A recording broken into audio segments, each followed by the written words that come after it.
Okay. Okay? No. Let's go down. Yeah.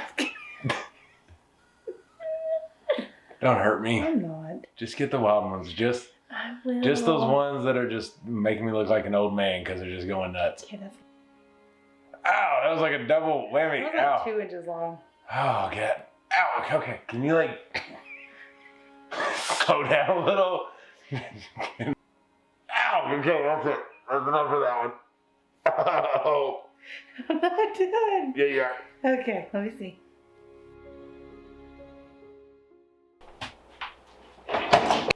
What are we trying today, babe? Biscuits. Trying homemade biscuits. Taking our hand at bacon once again. Yeah. Yeah. Anything I can do? No. No. Stay out of your way.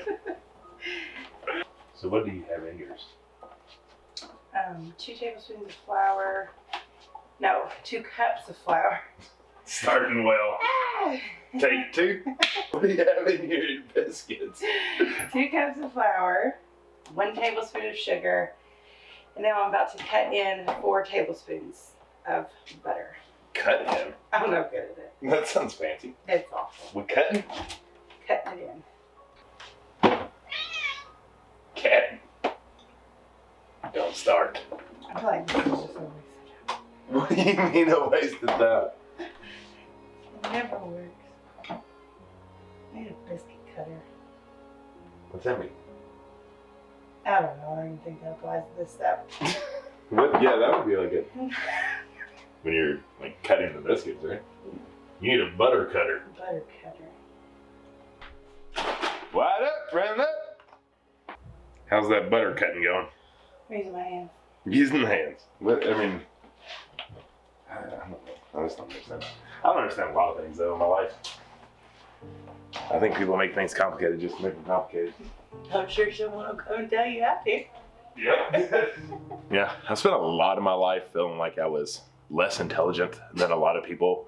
But what I've realized is they use really big words and know less than I do. Yep. You know, that's kind of what it's resulted in. So if you ever find yourself in that situation and you feel like something's just off, but you know like how it works, you might just not know the fancy terms. I bet you're probably smarter than now. So I didn't get on camera, but Jen just talked about the kids getting their little meals tomorrow. What is that? Yumble. Yumble kids. Yumble, is that Y-U-M-B-L-E? Yep. So it's like we get Butcher Box and it's meat, but this is like kid lunches, right? Mm-hmm. Yeah, so it's It's not just lunches, it's meals, kid meals. yeah, but it's not like just like frozen No. things. It's fresh cooked. They only last for 7 days. You can heat it up or you don't have to. That's totally up to you, but they're kid approved, friendly meals. Yeah, and so she had it on her phone and the kids got to pick out what they wanted. So it's not like us forcing something down their throat. So yeah, we get those tomorrow. We'll let y'all know how the kids like about it. We don't have a code or anything. It's literally just like any of that.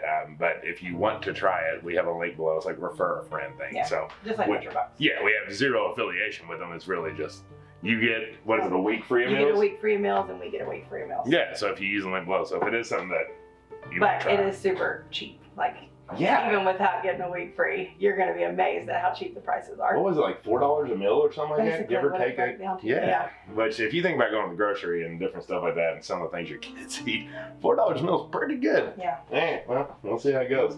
Still working on them biscuits, huh? Yep. Flour on my counter, making an intentional mess. But think if you didn't, how bad it would stick. You should probably clean that up easier.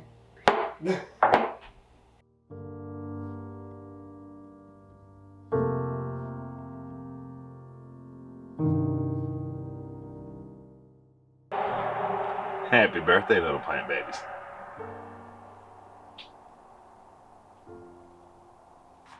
So we may not be the best bakers in the world, but we do know how to garden.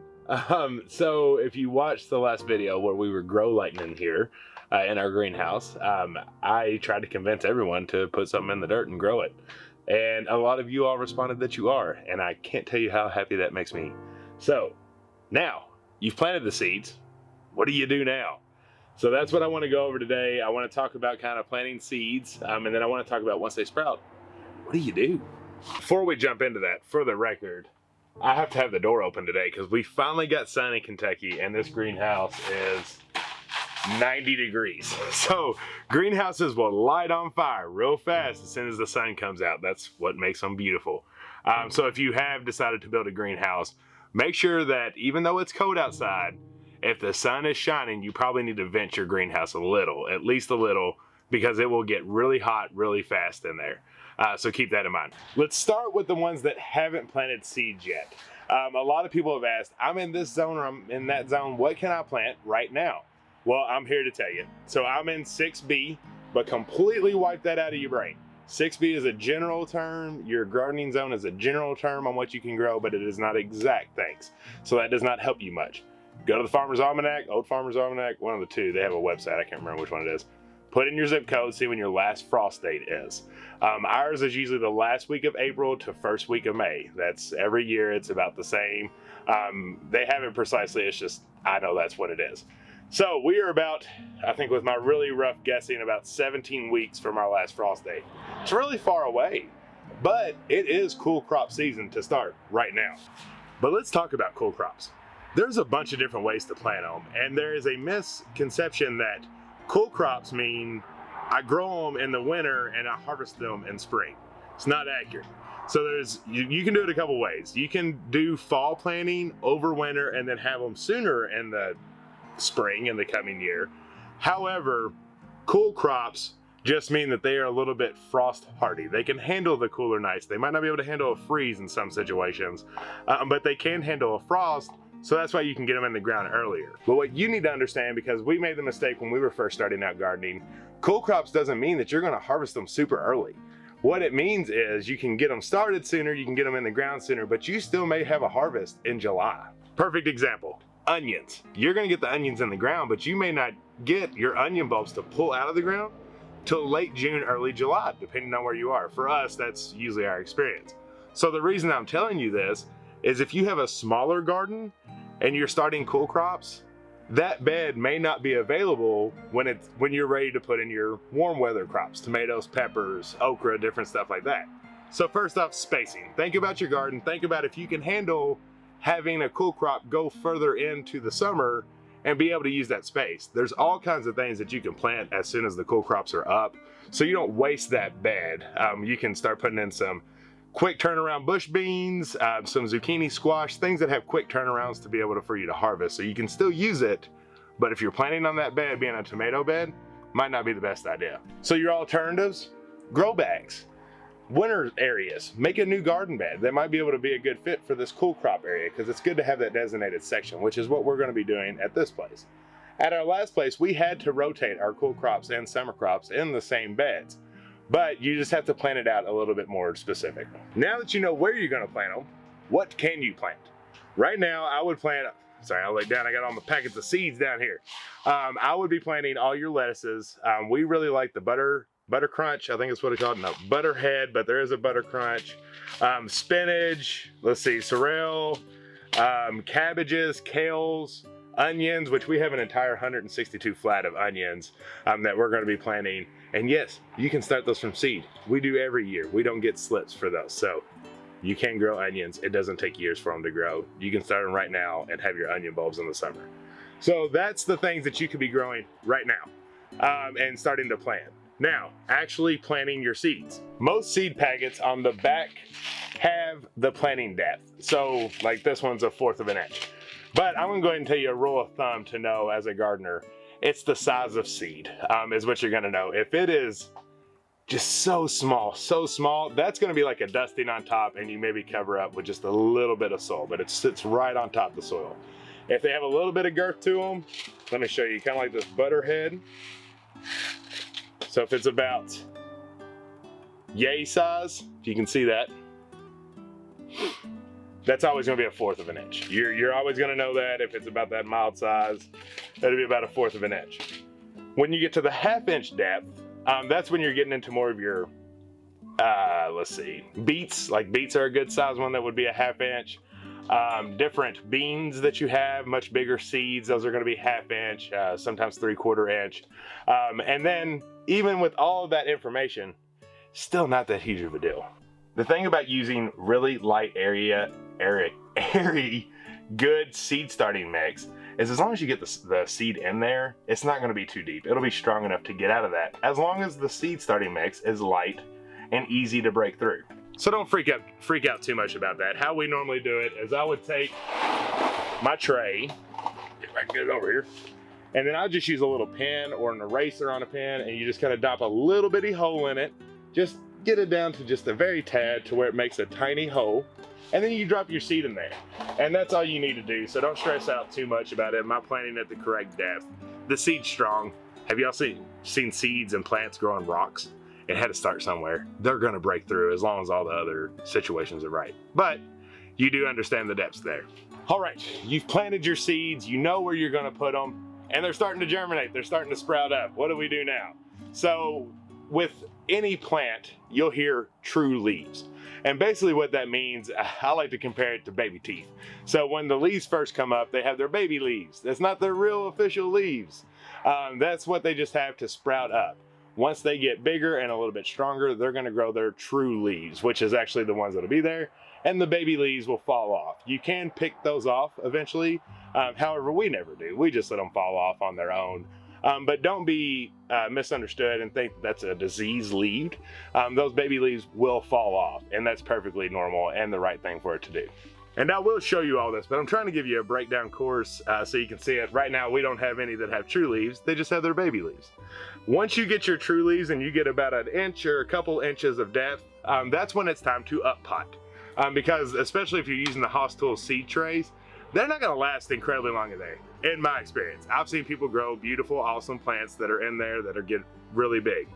Once they get a couple inches under their belt, we like to up pot. What in the world is up potting? Up potting is when you take something out of this itty bitty seed tray and you put it in the next size up pot. So what you'll do then is you'll actually be using a little mix of seed starting mix and potting soil is what we like to do. Potting soil is a little heavier, so we like to add a little bit of the seed starting mix in there just to kind of keep it nice and airy. But you definitely want to move to more of a soil-based situation now. Because what you're doing is you're taking that one plant out of the single tray, putting in a lot more soil, and that's going to expand its growth. It's actually going to become a plant that you can get ready to put in the ground. For the most cases, you need one up pot if you do it in the right timing. So this pot should be big enough to grow you the full size that you need before you put it in the ground. You may have to up pot again, and that's perfectly okay if you need to as well, but bigger is not always better. From Jen and I's experience, a plant that fits this size cup appropriately, which I don't even know what size it is. I'm gonna give you like a 3 or 4 inch cup. This is the perfect size to take outside. The biggest tomato plant, the biggest okra that you can have in your greenhouse doesn't result in the fastest growth outside. That is a big misconception, and nurseries will screw us all by making you pay a lot more for the big plant rather than the small plant. It's just something that people have gotten in their head that means it's better. What I'm trying to get at is the smaller plant that's in this, that is fully established, hardened off, and ready to rock and roll, will jump up to that big size in a heartbeat, and you won't even know there's a difference once they're both outside. Because the bigger ones will actually have more of a transplant shock in the ground and take a little bit stunt growth once it's in there, and then the little one does not need as much will not have as much transplant shock and will catch right up. And within a few weeks, you have the exact same size plant. It's just this one took a lot less work and a lot less money if you bought it from a nursery. Once you're in the ground, then it's just time to keep fertilized and keep maintained. That is one thing that you'll want to do. Once you get into here, you definitely want to make sure your soil is mixed with some fertilizer. We like 2 things. We use liquid fish. I promise you will all not regret it. A little stinky, but you dilute it with water, and Haas Tool sells it, and I think Amazon has it as well. You mix it in a little spray bottle, and once a week, you'll come fertilize those, even when they're in this form. The second piece is we use Haas's 20-20-20. It's a fertilizer that they have, and we just throw a cup in our big tote of soil and mix it together when we're up potting. Those are the 2 fertilizers that we use to make sure that our plants are getting the nutrients that they need and they have as quick growth as possible. And then when you're out and you let them out in the wilderness and you've hardened them off, because remember, when you're in a greenhouse, you still need to harden your plants off for the harsher winds and outside weather. To do that, once they have their true leaves and you're about a couple weeks of moving them out, just start sitting them outside. and doing all that good stuff, and that helps harden them off. Another thing is put a fan in your greenhouse to make sure you have air circulation. That'll make the stems much stronger and be ready for that hardening off phase. But they're outside, you're like, we did it, it's time to grow, baby. Well, you still need to do your liquid fish. We usually do that on Sundays. That's our weekly routine. And then you just need to watch for any discoloring within your plants. Are they turning yellow? Are they look like they're dying off? Do they look nice, bright green and healthy?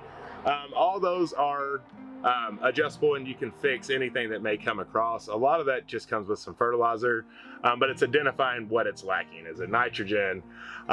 It's all the different things that could go wrong with the plant. But that's when you have the Stive tribe and different areas to ask those questions, and we can usually help you get them right back up.